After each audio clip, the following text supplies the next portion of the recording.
પ્રશ્ન વચનામૃત 33મું છે. મુક્તાનંદ સ્વામીનો પ્રશ્ન છે, મહારાજ, ભગવાનની પાસે જવા માટે, ભગવાનને પ્રસન્ન કરવા માટે શાસ્ત્રમાં અનેક સાધન કયા છે? અનેક શાસ્ત્રે કરીને ભગવાન સુધી પહોંચાય છે, પણ મહારાજ એવું કોઈ એક સાધન બળવાન છે કે જેને કરીને એક સાધનમાં સર્વ સાધન આવી જાય? શ્રીજી મહારાજે કહ્યું, સ્વામી, એક સાધન જે છે તે કહીએ છીએ જે તે સાંભળો, ભગવાનનો દ્રઢ આશરો, એ જ એક સાધને કરીને ભગવાન રાજી થાય. સરસ સાધનમાં મોટું સાધન છે, તેને કરીને ભગવાન રાજી થાય અને આશરો દ્રઢ જોઈએ. બ્રહ્માદિક દેવતાઓ જો ડગાવા જાય તો પણ ડગે નહીં. મેં સતીનું ઉદાહરણ આપ્યું હતું કે સતીએ કીધું કે અબ નહીં, હવે નહીં. પહેલે તમે આવ્યા હત તો વિષ્ણુની મેં પસંદગી કરી હતી, પણ હવે તો હું શિવજીની પસંદગી કરી ચૂકી છું, હવે બીજો પતિ નહીં થઈ શકે. આવો દ્રઢ આશરો.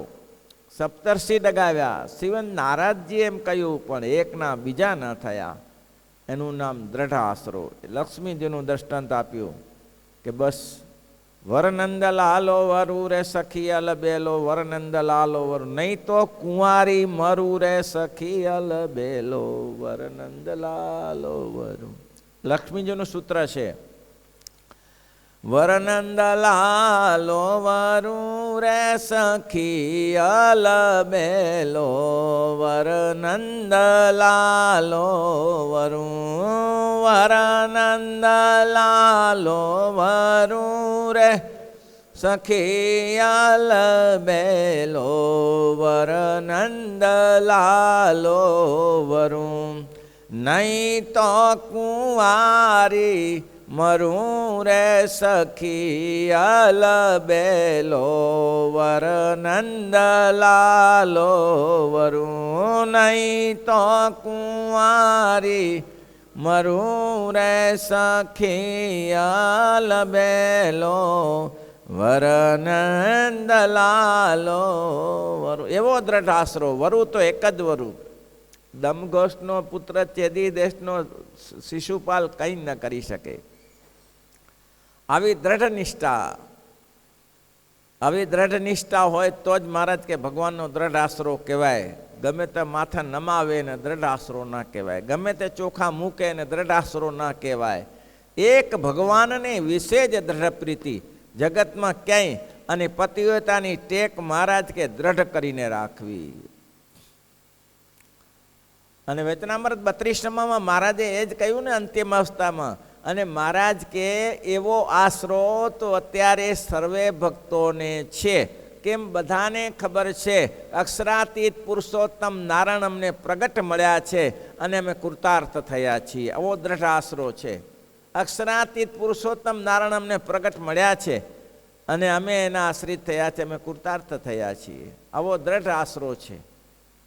અને એ આશરો દ્રઢ હોય, કોઈ દિવસ ટળે નહીં. ભાણો કાપડીઓ મહારાજનો દ્રઢ આશરો. બ્રહ્માંડ ડોલાવે તો ડોલે નહીં, દુઃખ ગમે તેવું પડે, પણ આશરો એટલે આશરો. પછી એકવાર સંતોથી ગાંઠ બંધાઈ ગઈ. ભીષ્મક રાજાના દરબારમાં રૂક્ષ્મણીજીને નારદજી દ્વારા ગાંઠ બંધાણી કે બસ આ જ ભગવાન છે, વરવા યોગ્ય એ જ છે, બીજાને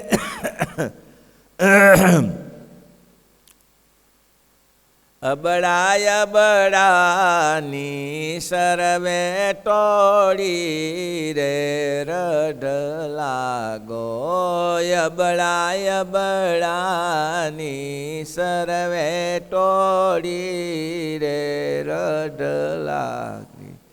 એક પુરુષ જોયા વિનાશી રે બઢ લાગી. એક પુરુષ જોયા અવિનાશી રે રઢ લાગી. નિશ્ચય વિઠ્ઠલને વરીએ આવો દ્રઢ આશરો. એ ભાણા કાપડિયાની એવી નિષ્ઠા પાછી ન પડે એવી નિષ્ઠા. એકવાર કેટલા સત્સંગવા દ્રષ્ટમાં આપણા સંપ્રદાયમાં તો અણઘણ થઈ ગયા. જેને ભગવાન સિવાય બીજો કોઈ આશરો નહીં. ગમે તેવી આપત્તિ આવે, આ ભગત શ્વાસે શ્વાસે સ્વામિનારાયણ કરે. અને એક દિવસ પોતાને ખેતરમાં બાજરી વાવેલી અને બાજરીમાં રખેપું કરવા માટે જાય ભાણા કાપડિયા, અને એ સ્વામિનારાયણ ત્યાં તો પ્રકાશ થયો. મહારાજ મણકી ઘોડી ઉપર ત્યાં આવ્યા. અરે ભગત, અત્યારે રાત્રે? અરે મહારાજ શું કરીએ, જીવોના મું ઢોર ખાઈ જાય છે, રોજડા ખાઈ જાય છે એટલે જાગવું પડે છે. અને દિવસે પક્ષી ઉડાડવા પડે છે, બીજું કોઈ ઘરમાં છે નહીં, જાતે કરવું પડે બધું. એટલે દિવસે આખો દી પક્ષી ઉડાડીએ અને રાત્રે રોજડા તગડીએ. મહારાજ કે ભગત તમે તો બહુ કરો છો, લાવો થોડી અમે સેવા કરીએ. તમે ઘરે જઈને આરામ કરો, અમે હવે રક્ષણ કરીશું. જ્યાં સુધી અમે કહીએ નહીં ને ત્યાં સુધી તમારે ઘરે રહેવું. ભગવાન પોતે મણકી ઘોડી ઉપર બેસીને આ બાજરીનું રક્ષણ કરે. આવા ભગવાન દયાળુ છે. આવો ભગવાન ક્યાંથી મળે કયો? આવા સ્વામિનારાયણ ભગવાન મળે ક્યાંથી? અને શાસ્ત્રમાં લખ્યું છે, મેં ઘણા વર્ષો પહેલાં એક રાજાની વાત સાંભળી હતી. એમાં એવું લખ્યું હતું કે એક નગરમાં એટલે એક રાજ્યમાં દુષ્કાળ બહુ પડ્યો, ભયંકર દુષ્કાળ. આશરો દ્રઢ જોઈએ, લલો પોચો ચપો પોલ ના ચાલે. આમાં કહ્યું દુષ્કાળ ભયંકર પડ્યો. રાજા બહુ દયાળુ હતો. રાજાને પ્રજાને માટે જે કોઠાર ખોલા કરી નાખ્યા, દરેકને અનાજ પહોંચે એવું કર્યું, એવી વ્યવસ્થા કરી. 1 વર્ષ 2 વર્ષ, 3જું વર્ષ થતાં અનાજ પૂરું થવા આવ્યું. કે હવે શું કરીશું? પ્રજા દુઃખી છે. જેના રાજ્યમાં પ્રજા દુઃખી, રાજા દુઃખી હોય તો એને વિચાર કર્યો કે હું નગર શેઠની પાસે જઉં. એની પાસે પણ મારા જેવી સંપત્તિ છે. તો નગરપતિ સામેથી જ એની પાસે ગયો, રાજાની પાસે ગયો. પણ બન્યું એવું કે નગરપતિની સંપત્તિ અઢળક હતી. અઢળક સંપત્તિ હતી. એ સંપત્તિના ગાડા ભરી અને બીજા દેશમાં મોકલવા લાગી, બીજા રાજ્યમાં મોકલવા. એને ખબર દુષ્કાળ પડ્યો છે. હવે દુષ્કાળમાં હવે રાજા મારી પાસે માગશે, હું એના પહેલાં બીજા રાજ્યમાં ચાલ્યો જાઉં. એટલે રાત્રે બધા 30-35 ગાડા ભર્યા અને 35 ગાડા ભરીને બીજા રાજ્યમાં જતો હતો રાજા. તે આ નગર શેઠ તો રાજા અને રાત્રે ખાનગી ચર્ચા માટે નીકળે રાજાઓ મહારાજા, પ્રજાને તકલીફ નથી ને એમ. તો એ નીકળ્યા તો વચમાં નદી આવતી હતી. નદીમાં ગાડું ફસાઈ ગયેલું. આ 35-40 ગાડા લઈને જતો હતો, આખી પોઠ લઈને. એમાં ગાડું ફસાઈ ગયું. ઓલો મથમથ કરે પણ નીકળે નહીં. પણ રાજા બહુ હોશિયાર હતા, એને ખબર ન પડી. કપડાં વપડા એવા પહેરેલા, એટલે રાત્રિનો સમય હતો. એટલે રાજાએ કીધું હું મદદ કરું. અને રાજાએ ગાડું કઢાવ્યું. ગાડું કાઢીને પહેલી બાજુ જવા દીધો. ગાડા કાઢીને બીજા બધા ગાડા અટકી જાય. રાજાએ ગાડું કઢાવ્યું. બીજે દિવસે આને ખબર નહીં કે આ રાજા હતા, એટલે એને ખબર નહીં. એટલે તરત બીજે દિવસે નગર શેઠને કહ્યું, બધું સામાન તો લઈ લીધેલો. નગર શેઠને કહ્યું, નગર શેઠ હા શું? રાજાને કહ્યું, રાજન હું ગામંત્રણ કરું છું, બીજા રાજ્યમાં જાઉં છું, રાજ્યનો ફેરફાર કરું છું. કેમ ભાઈ? તમને ખબર છે તમારી પાસે મારા જેટલી સંપત્તિ છે, મારી સંપત્તિ પૂરી થઈ ગઈ છે. મારી સંપત્તિ પૂરી થઈ ગઈ છે અને હવે તમારે દેશનું રક્ષણ કરવાનું છે, પ્રજાનું રક્ષણ. તો કે મારે અનુકૂળ નહીં આવે. મારે અનુકૂળ શેનું આવે? અત્યાર સુધી પ્રજાની પાસે મલિંદો લૂંટ્યો છે અને હવે જ્યારે આપવાનું આવ્યું ત્યારે કે મારે અનુકૂળ નહીં આવે. રાજાએ બહુ સમજાવ્યા. નગર શેઠ તમારે વિચારવું જોઈએ. અત્યારે પ્રજાને પરેશાન છે, પ્રજા હેરાન છે, મારી પાસે સંપત્તિ ખલાસ થઈ ગઈ છે, તમે કંઈક વિચારો. ના વિચાર્યું, રવાનો થયો કે મારે નહીં ઉડાવે. ત્યારે રાજા એટલું બોલ્યા કે જાઓ એવા રાજ્યમાં જજો, ભગવાન મારું રક્ષણ કરશે. તમે એવા રાજ્યમાં જજો કે રાત્રે જે નદીમાં ગાડા ખૂંચી ગયા હોય અને જે રાજા કઢાવે ને એવા રાજ્યમાં જજો હો, એવા રાજ્યની પ્રાપ્તિ કરજો. ત્યારે આને ખબર પડી કે આજ મને ગાડું કઢાવ્યું તો છતાં એકનો બીજો ન થયો. આ નગુરાઓ હોય છે અને દ્રઢતા ના કહેવાય. અને ભગવાનની વિશે દ્રઢ નિષ્ઠા ના કહેવાય. જ્યારે જ્યારે તમારો અનુકૂળ ના આવે ત્યારે નીકળી જાઓ. એ તો ભામાશાપણું કરવું. તો ભામાશાનું નામ કેમ અમર થઈ ગયું? મહારાણા પ્રતાપ તેરીગઢના જંગલમાં પરેશાન થઈ ગયો, અને જ્યારે સુલતાને આ ચડાઈ કરી માથે, એવી ચડાઈ કરી કંઈ રહેવા ના દીધું, અને હેરાન થઈ ગયો. એમ કહ્યું કે પોતાનો દેશ લૂંટાઈ ગયો, લડવા માટે સંપત્તિ ખલાસ થઈ ગઈ. મહારાણા પ્રતાપ વિચારે છે કે હવે ક્યાંથી લડાય, શેનીથી લડાય? ખાવાનું કંઈ રહ્યું નહીં. જંગલમાં પોતાની એક દીકરીની સાથે ભટકે. દીકરીએ ખાવાનું માગ્યું, કંઈ મળ્યું નહીં, અને ઘાસને પથ્થરથી કચરીને એનો રોટલો બનાવી અને એ દીકરીને ખવડાવે. ત્યાં આવીને બિલાડું ઝડપી ગયું. કહ્યું હવે શું કરું? હવે આને શરણે ગયા સિવાય, આ ઈસાઈને શરણે, મુસ્લિમને શરણે સિવાય બીજો મારી પાસે કંઈ નથી રહ્યું. ચોધાર નેત્રે રડતો ત્યારે ભામાશા પાછળથી થાપી મારીને કહ્યું, મહારાણા પ્રતાપ, તારા કારણે દેશ ઉજ્જવળ છે. તારા કારણે દેશ ઉજ્જવળ. હિન્દુ સંસ્કૃતિને બચાવી હોય તો હિંમત હારીશ નહીં. હિંમત નહીં હાર. તો કે હિંમત ના હારું તો જવું ક્યાં? મારી પાસે છે શું? ત્યારે હું ને મારી દીકરી બે રખડીએ છીએ. તારી પાસે કશું નથી. મારી પાસે 7 પેઢી સુધી નહીં ખૂટે એટલી સંપત્તિ પડી છે.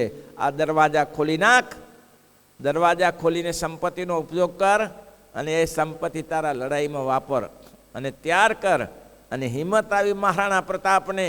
અને મહારાણા પ્રતાપ તેરી જંગલના ગઢવાલમાં એને આદિવાસી ભીલોને ભેગા કર્યા, અને એક દિવસ પાછા ઘોડાના ડાબલા ખખડવા લાગ્યા, અને ચડાઈ કરી. અને ચડાઈ એવી કરી કે મુસ્લિમ બાદશાહને પાછો પાડીને પાછી આ સંસ્કૃતિ, હિન્દુ સંસ્કૃતિ, કોઈકને જવાબદાર લેવું પડે. આવી દ્રઢ નિષ્ઠા જોઈએ. એમાં હે ઉપાધિ ના ચાલે. એમાં હે ઉપાધિને ખેમો ડોકરીઓ સંપ્રદાયમાં, છપરી ગામનો ખીમો ડોકરીઓ, મુક્તાનંદ સ્વામી, બ્રહ્માનંદ સ્વામી જેવા સંતનો સમાગમ થયો, સત્સંગ થયો. દ્રઢ નિષ્ઠા. તૂટી જઈશ, મરી જઈશ, ભાંગી જશે, જે થશે થશે. એક સંતના વચનમાં વિશ્વાસ તો જુઓ. ખીમો ડોકરીઓ કંઠી પહેરી, વર્તમાન ધાર્ય. બપોરનો સમય હતો, આંબાનું વૃક્ષ હતું, ત્યાં ખેડૂત ખેતી કરતા હતા, અને સંતો આંબાનો આશ્રય લેવા ત્યાં ગયા, છાયણા માટે બેસવા. અને ત્યાં ખીમો ડોકડીયાએ કહ્યું, બાપજી પાણી બાણી પીવું, જલપાન કરવું છે, અહીંયા બીજું વ્યવસ્થા નથી, પાણી પીઓ. તો કે હા પાણી પીશું. પાણી પીધું, બહુ મૂકશું જાણ્યા.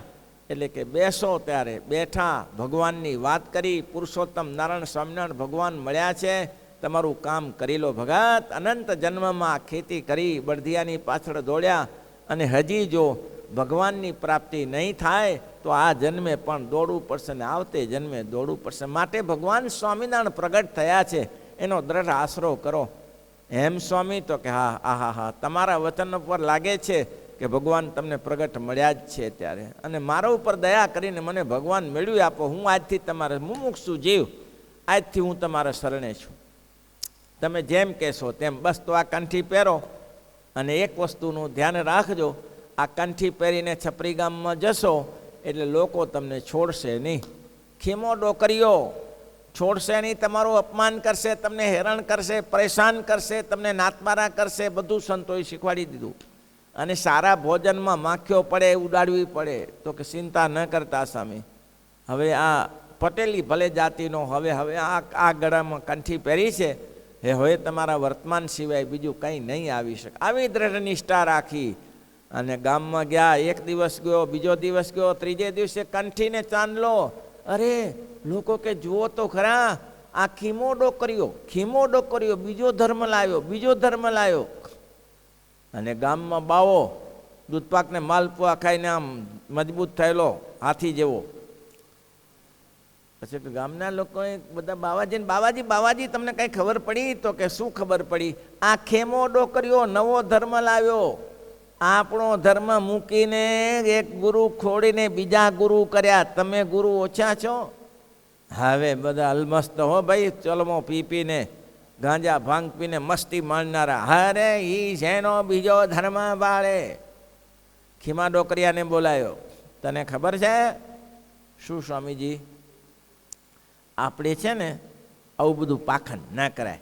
સ્વામિનારાયણ તો તૂત કરે, એ તો પાખંડી છે, એ પાખંડ ભેગું આપણે ના ભરાય. હો ભાઈ, આ કાઢી નાખ, બધું આ કાઢી નાખ, આ કાઢી નાખો, આપણે આ શોભે નહીં. આપણે તો જે આ ભજીએ છીએ ને, આ ગામનો ગુરુ છું હું, રામજીની ઉપાસના કરીએ છીએ, આપણે બરાબર છે, કોઈ ચિંતા નહીં. હો ભાઈ, બીજું નહીં કરવાનું, કાઢી નાખજો. હો ભાઈ, સારું સ્વામી. ખીમો ડોકરીઓ ઘરે ગયો કે આવા બાવલા કેનથી હું કંઠી કાઢી નાખું? કંઠી કાઢી નાખું? સત્ય વાત તોરખાણી તારે પાખંડીઓનો સંગ કરું? કંઠી તો નહીં નીકળે. પછી મંદિરે દરરોજ જાય. અઠવાડિયુંથી તારે કીધું પહેલી વાત સમજાણી? તો કે પહેલી વાત સમજાણી જ છે ને બાપજી, કે એમાં શું સમજાણી? તો આ છોડીને તમને ક્યાં છોડ્યા છે? દરરોજ દર્શને આવું છું, તમે કોઈ આપું છું, છોડ્યું શું છે? અરે છોડ્યું છે નહીં, તિલક ચાંદલો કાઢી નાખ, કંઠી કાઢી નાખ. એ તો બાપજી નહીં નીકળે. એ જો બાપજી નહીં નીકળે. અઠવાડિયું જવા દીધું, અઠવાડિયું ફરી આવ્યો. કાઢવું છે કે નહીં? કંઠી કાઢવી છે કે નહીં? બાપજી પછી તો સ્પષ્ટ કહી દીધું ખેમા ડોકરિયાએ કે તમારા જેવા વ્યસની અને વિલાસી માણસોના કહેવાથી કંઠી ના નીકળે. સત્ય ધર્મનો આશ્રય કર્યો છે. એક સ્વામિનારાયણ સિવાય આ કંઠી કોઈની નથી. એ સંતને ગુરુ બનાવ્યા છે.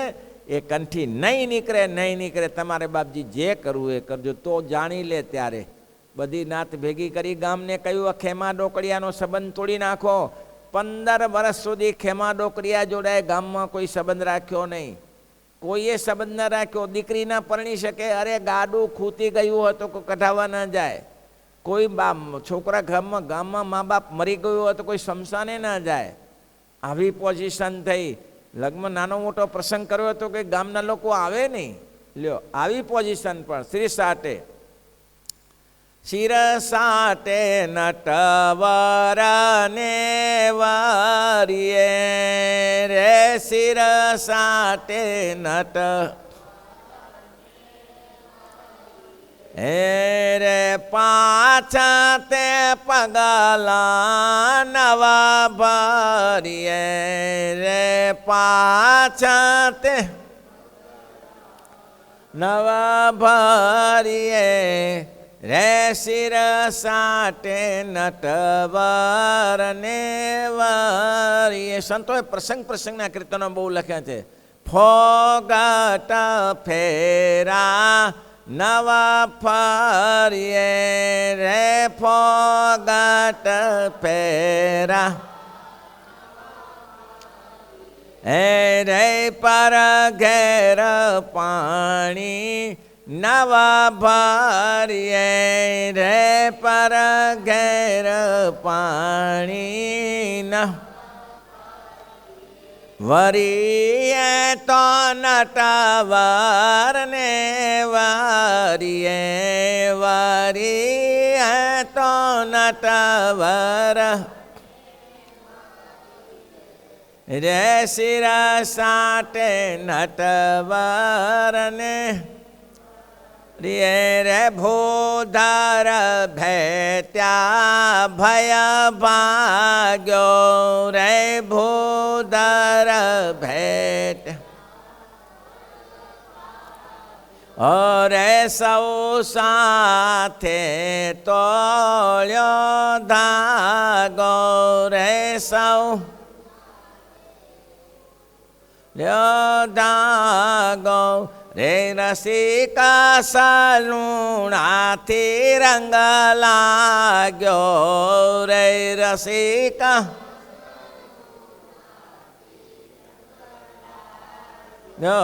રે શિરસાટે નટવરને ખીમો ડોકરીઓ પાછા ન પડ્યા. આટલી ઉપાધિ થઈ પણ પાછા ન પડ્યા.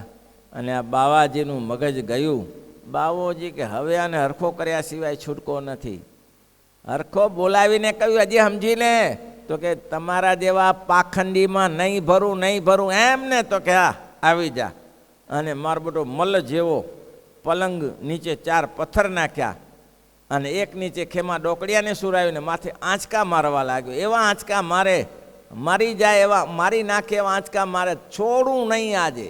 તું એમ બોલી કંઠી કાઢું. કેવી કસોટીમાંથી આ સત્સંગમાંથી પસાર થયા છે. ખાઈ પીને તાગડધીના કરીએ છીએ. શું તકલીફ છે? શું છે? મોટા મોટા સંતોની કૃપાએ કરીને ખાઈ પીને તાગડ થઈને આનંદ કરીએ છીએ ને, અને નિષ્ઠા નહીં. ભગવાન સ્વામિનારાયણની ચૂંટણી પહેરીએ, સ્વામિનારાયણ ભગવાનનું નામ, અને જગતમાં બીજે વેલખા મારીએ, એ ક્યાં ગમે 17 જગ્યાએ જઈએ, એ ભગવાનની નિષ્ઠા ન કહેવાય. ત્યારે સ્વામિનારાયણ બોલો આંચકો મારે તો સ્વામિનારાયણ સ્વામિનારાયણ. અને રક્ષણ મહારાજે કરવું તદા તેન કી રખવારી, કરવું સત એ જેમે બાલક રાખઈ મહતારે, જેમે બાલક રાખઈ મહતારે. જેમ માની રક્ષા, બાળકની મા રક્ષા કરે તેમ મહારાજ કેવા ભક્તની હું રક્ષા કરું છું. ઓછી દી ઓલો આંચકા મારે છે, અને ઓછી દી બગી આવી. બગી એટલે બગાઈ પડે છે ને ઢોરોમાં, એ બગી આવી. અને બગી આવીને કાનમાં બાબાજીને પેઠી, અને એવી પેઠી બાબુજી આમ કરે તેમ કરે, હું કરે ચું કરે, પણ બગી નીકળે, અંદર નીકળે. એ ભગવાને પહેરેલી હતી, અને એવી પડી અંદર, એવી ચડી જી. અરે ગામના લોકો મર ગયા, અરે ગુરુજી મર ગયા. સભી લોકો આવ્યા, પાણી નાખ્યું, તેલ નાખ્યું. તેલ શું, બાબાજી ઉપર તેલ નાખીને સળગાવી તો હવે ના નીકળે. બાબાજી નાખો સળગાવી દે ને તેલ નાખીને તો હવે ના નીકળે. એવું તેલ નાખ્યું પણ બગી ના નીકળી. અને ભાઈ આમાં ને આમાં બાબાજી અચ્યુતમ કેશવમ થઈ ગયા, રામનારાયણ થઈ ગયા, ભગવત ધામમાં પહોંચી ગયા, જ્યાં વૈકુંઠ હોય કે જે હોય તે. પણ આવી પોઝિશન થઈ, આવી નિષ્ઠાવાળા ભક્તને મહારાજે ધન્યવાદ આપ્યા છે, શાબાશી આપી છે, કે ખૂબ ખૂબ ધન્યવાદ છે એવા ભક્તજનોને, કે જેને એ ભાણા કાપડીની વાત હવે આવતીકાલે શ્રીપતિમ શ્રીધરમ સર્વદેવ વિશ્વ